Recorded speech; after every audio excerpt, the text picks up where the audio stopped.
Get ready for your daily dose of marketing strategies and tactics from entrepreneurs with the guile and experience to help you find success in any marketing capacity. You're listening to Marketing School with your instructors, Neil Patel and Eric Su.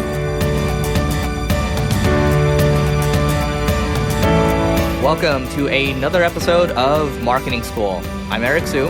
And I'm Neil Patel. And today we're going to talk about how to sell millions without ever opening your mouth. So let me kick it off. Here, you can do content marketing with blogs, right? You start with blogs first. You're not really opening your mouth. You're writing a lot of stuff and you're starting to bring people to the point of sale. Again, marketing, right? And then you're starting to get more organic traffic. People are hearing about you. They're sharing your stuff. They're getting on your email list. This is how you start to build an audience first. And before you know it, they're going to start to ask you, hey, when are you going to sell us something, right? Because you built that audience. I've heard from other people where they build an audience and then they sell a $25,000 thing or whatever, and that person was just like, I've just been on your list for so long, you've added so much value, right? That's how you sell a lot without ever opening your mouth in the first place. You start to establish something through a blog, for example, and that's how you grow. Yeah, blogging is one of the most powerful tools out there.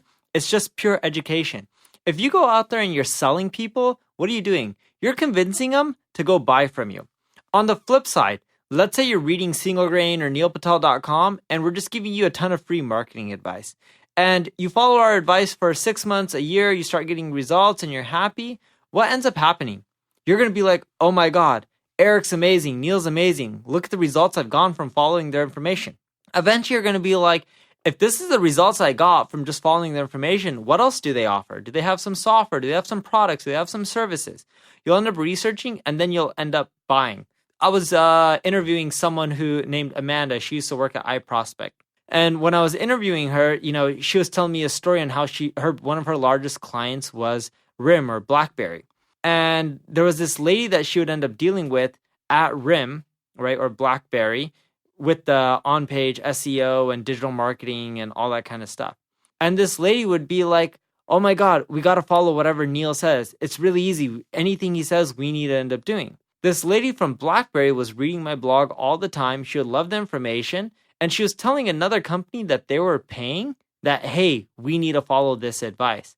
And what's funny enough, if I had a page on my website saying I offer those services, you bet she probably would have came to me and spent the money with me instead of that other company. The point I'm trying to make is you educate, you help people out first, they're much more likely to come back to you and spend money. And that's the easiest way to sell. It's not by being a smooth talker or a sleazy car salesman. It's by helping people first and not asking for the sale. I think for both of us, it's just much, and I consider myself an introvert. Neil, I think you're more of an introvert too. Yeah. So, building the audience first, much easier said than done. But when you build an audience, it's much easier to build around that and people just start coming at you, right? This is why Neil gets to, speak at all these big conferences. And then this is why people reach out to him for, doing business as well. But when they start to trust you, right? The fact that you're listening to this right now, that you've listened to likely, hours of us talking all the time and nerding out on this stuff, means that you start to understand how we are. You start to build a relationship with us, right? And we're kind of building a relationship at scale. Yes, we are opening our mouth right now, but keep in mind, Neil started with blog content first, and then he started to build off of that, right? So you start with that foundation first.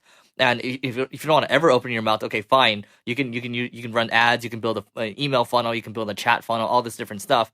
But eventually, you are going to have to open your mouth. But we're saying that you can start without ever opening your mouth just by blogging first and doing this kind of stuff that's worked well for us, and then expanding from there. So now let's get into a few tips on how you can actually get that blog traffic. We'll keep it simple. We know we've covered tons of blog marketing or content marketing tips in past episodes, but let's cover 3 in this episode. I'll start off with the first. If you're trying to figure out how to become a popular blogger and get an audience, so that way eventually you can end up selling millions, the first thing you want to do is go to BuzzSumo, type in keywords within your industry. It'll show you all the articles that are popular. Go write better versions of that content. Go back to BuzzSumo once you have that article written and go to that original article and click on the View Shares button. It'll show you all the people who shared that content. You want to hit each of them up and send them a simple email like, hey, Eric, I noticed you shared article A, B, and C by author 1, 2, and 3. I have a similar article that's coming out. Mine's called X, Y, and Z. Let me know if you want to check it out. Cheers, Neil.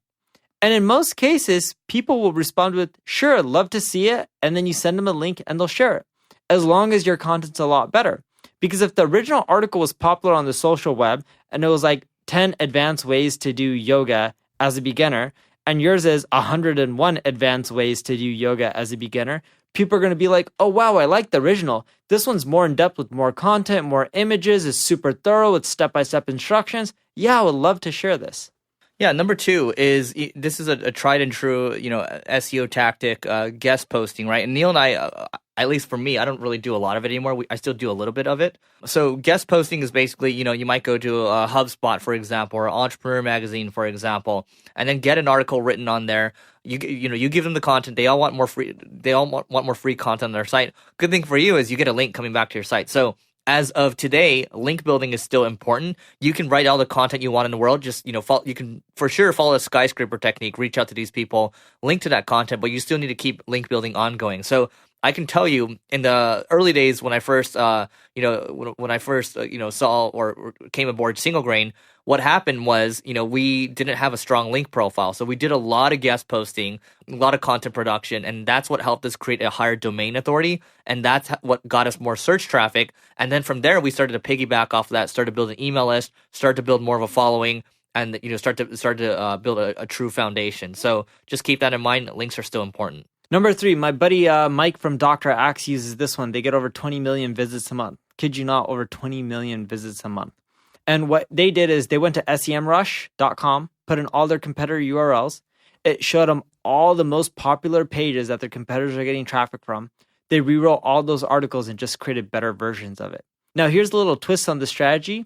You can then go and take all those competitor articles that are really popular, put them into Ahrefs, ahrefs.com, see which sites have or which pages have the most backlinks.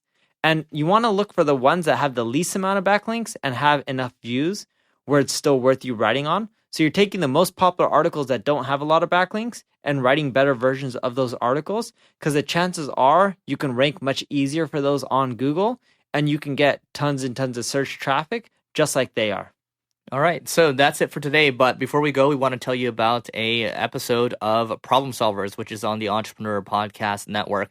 This one is about the HelloFresh company. The CEO talks about customer retention, talks about marketing cohorts, and they just recently filed to go public. So it's a really cool episode. Just go to singlegrain.com/fresh, and we will see you tomorrow.